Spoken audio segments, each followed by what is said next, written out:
છોટાઉદેપુરના કવાંટ તાલુકાના તુરખેડા ગામે આજે અમે તમામ આદિવાસી સમાજના આગેવાનો હાજર રહ્યા છે.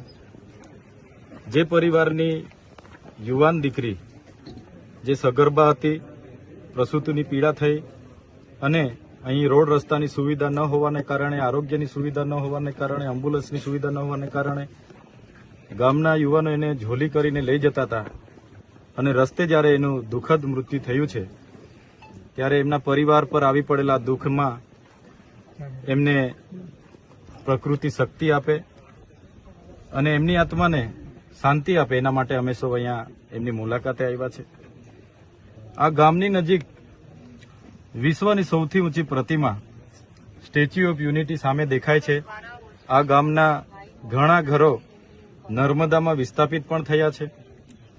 સરકાર એક બાજુ આઝાદી કા અમૃત મહોત્સવ મનાવે છે, મહિલા સશક્તિકરણની વાત થાય છે, સમાનતાની વાત થાય છે, તો આ એક વરવી વાસ્તવિકતા છે. ગામમાં આવીને અમે જાણ્યું કે અગાઉ પણ આવી રીતના 3 થી 4 બનાવો આવી રીતના જ મરી ગયા છે.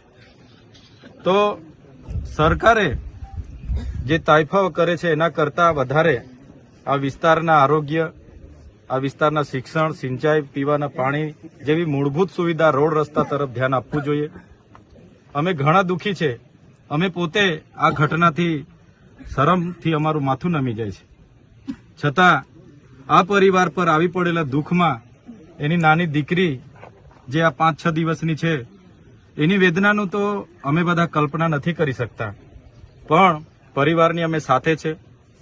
સરકારને પણ અમે કહીશું, અહીંના ચૂંટાયેલા પ્રતિનિધિઓ જે શાસક પક્ષમાં છે એમને પણ અમે કહીશું કે સામાજિક રીતે આ પરિવાર સાથે બધાએ આવીને ઉભા રહેવું જોઈએ. જે પણ મદદ મળે પરિવારના બાળકોને આવનાર દિવસોમાં ભણાવવાની કે તમામ પ્રકારની મદદ આવનાર દિવસોમાં સરકારમાંથી એમને મળે એ રજૂઆત પણ અમે કરીશું. સાથે સાથે આ ગામમાં આંગણવાડી નથી, પ્રાથમિક શાળા નથી, આ ફળિયામાં આવવા માટેના કોઈ રોડ રસ્તા નથી, આ મૂળ ગામ છે. ત્યારે એ તમામ પ્રકારની સુવિધાઓ આવનાર દિવસોમાં સરકાર અહીંયા કરી આપે એ અમારી માંગણી રહેશે. રોડ રસ્તાથી માંડીને તમામ સુવિધાઓ આ જ વર્ષે આ ગામમાં સરકાર આપે એ માંગણી રહેશે. અગર સરકાર નથી આપતી તો આવનાર દિવસોમાં જલંદ આંદોલન પણ થશે. અમે લોકોએ દેશના વિકાસમાં આટલું બધું યોગદાન આપ્યું છે અને આજે અમારે આ વેઠવું પડે છે ત્યારે અમને ખૂબ દુઃખ થાય છે.